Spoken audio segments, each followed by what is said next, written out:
Mic Tyson کا نام دنیا بھر میں مقبول ہے، جنہیں لیجنڈ باکسر محمد علی کے بعد سب سے زیادہ پذیرائی نصیب ہوئی۔ مائک ٹائسن نے باکسنگ رنگ میں کئی سال بطور چیمپئن راج کیا، اور یہ وہ کھلاڑی تھے جن کی دلیری اور ہمت دیکھ کر ان کے حریف باکسر خوفزدہ ہو جاتے تھے۔ مائک ٹائسن اپنے کیریئر کے مکمل ہونے کے بعد دائرہ اسلام میں داخل ہو گئے تھے، اور مختلف غیر ملکی ویب سائٹ کے مطابق بتایا جاتا ہے کہ انہوں نے جیل کے دنوں میں اسلام قبول کیا تھا۔ مائک ٹائسن کی عمرہ کرتے ہوئے جب پہلی تصویر منظر عام پر آئی تھی تو ان کے غیر مسلم مداح کی طرف سے افسوس کا اظہار کیا گیا تھا، جبکہ ان کے مسلمان مداح ان کے اس عمل سے بہت خوش ہوئے تھے۔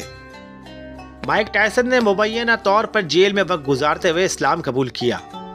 باکسنگ گریٹ نے عصمت دری کے جرم میں سزا پانے کے بعد بہت زیادہ نفرت پائی تھی۔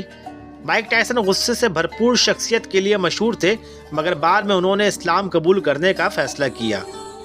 جیل سے رہائی کے بعد ایک انٹرویو میں مائک ٹائسن نے بتایا تھا کہ وہ اسلام پر کتابیں پڑھ کر بہت متاثر ہوئے ہیں، اور انہوں نے اسلام کو امن کے مذہب کے طور پر دیکھا اور پھر مسلمان ہونے کا فیصلہ کیا۔ مائک ٹائسن نے اسلام قبول کرنے کے بعد ایک مختلف نام اپنایا۔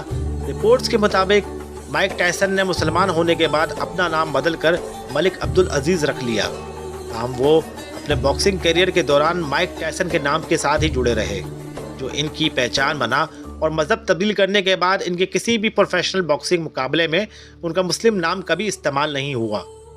ایک انٹرویو میں مائک ٹائسن نے اللہ رب العزت سے متعلق ایک خوبصورت بات کہی تھی کہ اللہ کو میری ضرورت نہیں مگر مجھے اللہ کی ضرورت ہے۔ مائک ٹائسن کے دل کو چھو لینے والے جملوں کے بعد انہوں نے مداحوں کے دلوں میں مزید جگہ بنا لی۔